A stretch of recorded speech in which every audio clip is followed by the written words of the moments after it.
Ayan guys, mag-ano ako ng upo. Nilaga ko na yung aking baboy na nilaga na naman kami guys. Nilagyan ko lang ng upo. Kasi walang ibang gulay. Yan lang. Walang dahon. Umambon siya. Tatlong balik siya.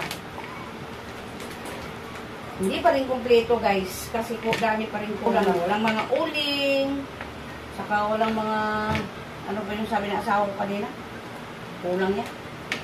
Mahabol naman itong kutsilyo ko na ito. Lagyan natin ng opo. Para masarap ang baboy natin na ano, nilagang baboy. Laga lang ito guys. Busy ako ngayon, araw na ito. Pag busy tayo, hindi na natin alam yung mga date. Mga anak ko na yan, tinatanong ko, anong date ngayon, anong araw ngayon? Kasi sobrang busy. Hindi na natin titingnan yung mga date natin. Minsan nga, nakakalimutan ko yung araw. Akala ko, Sabado na, yung pala, Huwebes pa. Parang ang bilis-bilis ng araw. Nagbantay kasi ako sa tindahan kanina nung wala asawa ko, maaga pa. Nagbantay ako sa tindahan. Pag alis niya, hindi ko na tinignan yung oras. Umalis na siya. Tinignan ko yung tablet.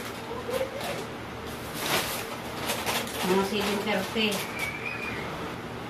Ayan, hugasan na natin yan. Para anuhin na natin yung ating niluluto.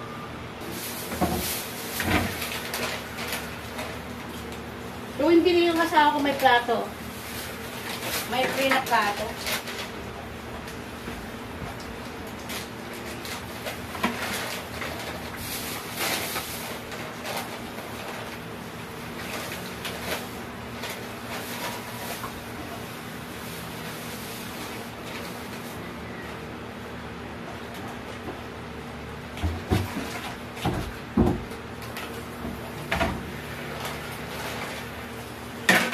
Dalawang bukas lang yan guys.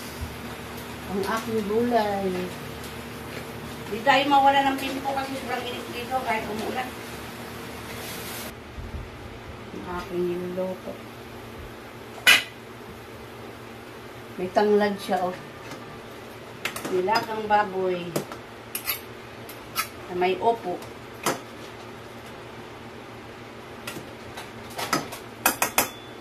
Lagyan natin ng cubes. Malapit na siya, malambot yan.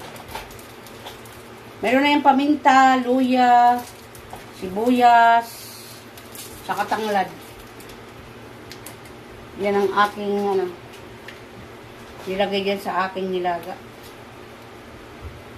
Bango talaga ng nilaga, guys, pag may pag may tanglad. Ayan, 4 cubes. Tapos,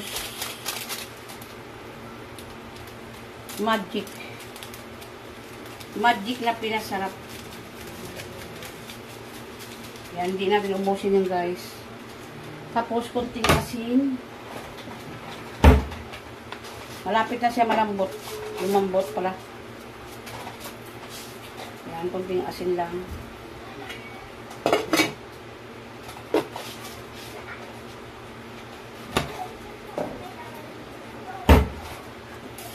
Ayan naman yung ginagawa ni Bunso. Ito, nagtutuhog. Siya nagtutuhog nito ngayon. Kasi busy ako, nagluluto ako. Kaya si Bunso nagtutuhog. Ayan, tinutuhog ni Bunso, guys. Ayan ang aming kitcheria. Sabi ko, ituhog na niya kasi busy yung tatay niya. Ayan, siya nagtuhog na tinutuhog ngayon, guys. Ayan. Yung tinutuhog niya. Marami pa doon, anak. Ha? Ito, mayroon pa dito sa plastic, guys. Ayan, ayan si Bunso. Tutuhog ng chicheria. Ayan. Ayan. Ilagay na natin ang gulay, guys. Opo ba? Yung opo nilagay natin. Malambot na yung baboy. Ito lang ilalagay ko. Opo lang. Wala nang dahon. Upo lang talaga. Ganyan lang siya. Simple lang na luto. Malambot na yung baboy.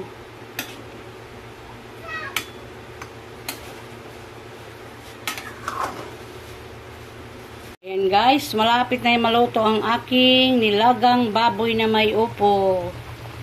Yan. Sarap yan guys, kasi mayroon siyang tanglad. Lagyan ko ng tanglad yan guys. Ay nagmumoist ang aking kamera. Ayan. Ayan, kain na po tayo. Ayan, kakain na ho kami. Nag-aayos pa yung mga anak ko ng mga case ng mga soft drinks. Ayan. Ayan yung aming ulam ngayon. Nilagang baboy with upo. Ayan guys, kain po tayo.